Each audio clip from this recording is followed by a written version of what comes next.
27 तारीख में जो आज का बुलेटिन है उसके अनुसार कल 31 मरीज इंदौर में पॉजिटिव पाए गए और जो टोटल संख्या है जो पॉजिटिव की वो 1207 हो गई है। और साथ ही एक रिपोर्ट डेथ हमारे पास लेट नाइट 25 तारीख को हुई है और 2 डेथ हमारे पास कल रिपोर्ट हुई है। तीनों जो डेथ हुई है उनके साथ में कोमार्बिड कंडीशंस थी,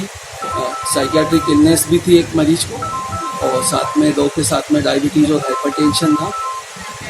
और कुल जो अभी तक हमारे यहाँ से डिस्चार्ज मरीज है उनकी संख्या 123 हो गई है। कल 16 मरीज हमारे यहाँ से डिस्चार्ज हुए हैं। मैं बताना चाहूँगा कि काफ़ी सारे सैम्पलिंग में हमारे पास में जो रिसोर्सेज के कारण जो दिक्कतें हो रही थी वो धीरे धीरे दूर होती जा रही हैं। सैम्पलिंग की संख्या बढ़ी है और इसी तारतम्य में कल हमारे द्वारा जिनको भी 14 दिन से ज़्यादा क्वारंटाइन सेंटर्स में हो गए थे ऐसे स्पेशल 82 जो हमारे कोरोना से संदिग्ध थे या पीड़ित थे इन लोगों के हमने सैंपल लिए हैं और शीघ्र ही आज इनकी लेट नाइट में रिपोर्ट प्राप्त होने की संभावना है। और यदि सब कुछ ठीक रहा तो निर्धारित प्रोटोकॉल के अनुसार हम इनको कल डिस्चार्ज करने की स्थिति में होंगे। और इसी तरह से हमारे 2 डेडिकेटेड हॉस्पिटल्स जो हैं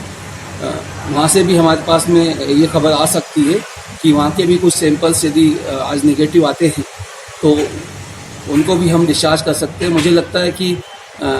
कल के दिन में हम लोग डिस्चार्ज मरीजों की संख्या में एक बड़ा अंतर देखिए। बैकलॉग के लिए स्पष्ट रूप से हम लोग कुछ बताने की स्थिति में नहीं है क्योंकि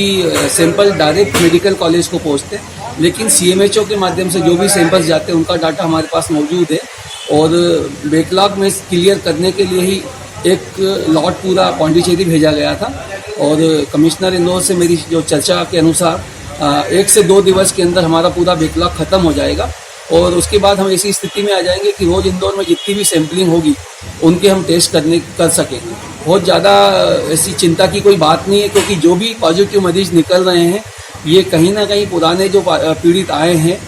उनके कॉन्टेक्ट्स हैं और ये ऑलरेडी क्वारंटाइन भी हैं, इसलिए कोई बहुत चिंता की स्थिति नहीं है। और 31 मरीज पॉजिटिव आए डेफिनेटली कल एक नया क्षेत्र इसमें जोड़ा है और हम चाहेंगे कि लोगों को जो शासन प्रशासन द्वारा जो निर्देश दिए जा रहे हैं उसका वो पालन करें, अनावश्यक रूप से घरों से ना निकले क्योंकि ऐसा कोई भी पीड़ित या फिर कोई स्वस्थ व्यक्ति किसी के संपर्क में आता है तो एक नया क्षेत्र पूरा इन्वॉल्व होने की संभावना हो जाती है। मैं सभी लोगों से पुनः अपील करूँगा कि लॉकडाउन का पालन करें और अपने स्वयं का ध्यान रखें, सैनिटाइजर यूज़ करें और अत्यावश्यक न होने पर घर से बाहर न निकलें। हाँ, एक डेडिकेटेड हॉस्पिटल में कल हमारे पास में सूचना है कि प्लाज्मा थेरेपी की उनके द्वारा शुरुआत की गई है, लेकिन उसकी जब रिपोर्ट हमको प्राप्त होगी उसके बारे में मैं आपको कुछ स्पष्ट रूप से बताने की स्थिति में रहूँगा। सर, अभी तक की जो मौत का आंकड़ा वो कहाँ तक पहुँचा? मौत का आंकड़ा जैसा कि मैंने आपको पूर्व में ही बताया कि 3 नई मृत्यु आज के उसमें हमारे जुड़ी हैं, जिसमें से एक मृत्यु 25 तारीख की है और 2 कल 26 तारीख की हैं और तीनों ही कोमार्बिड कंडीशंस के साथ थे और उसमें से 2 60 ईयर्स प्लस एज के हैं। देखिए, जो वर्ल्ड वाइड ट्रेंड है मृत्यु दर इस बीमारी में जो रही है लगभग 3% के आसपास है। और मैं आपको बताना चाहूँगा कि थोड़ी सी हमारी जो टेस्टिंग का जो हम बैकलॉग था वो जैसे ही ख़त्म होगा और जो टेस्ट लगते आ रहे हैं उसमें से जो पॉजिटिव निकलेंगे तो मृत्यु दर का जो आंकड़ा है वो भी हमारा लगभग उसके आसपास रहेगा। और प्रयास ये रहेगा कि हम लोग फील्ड में ज़्यादा से ज़्यादा टीमें भेजें और बहुत जल्दी अर्ली स्टेज में हम लोग जो भी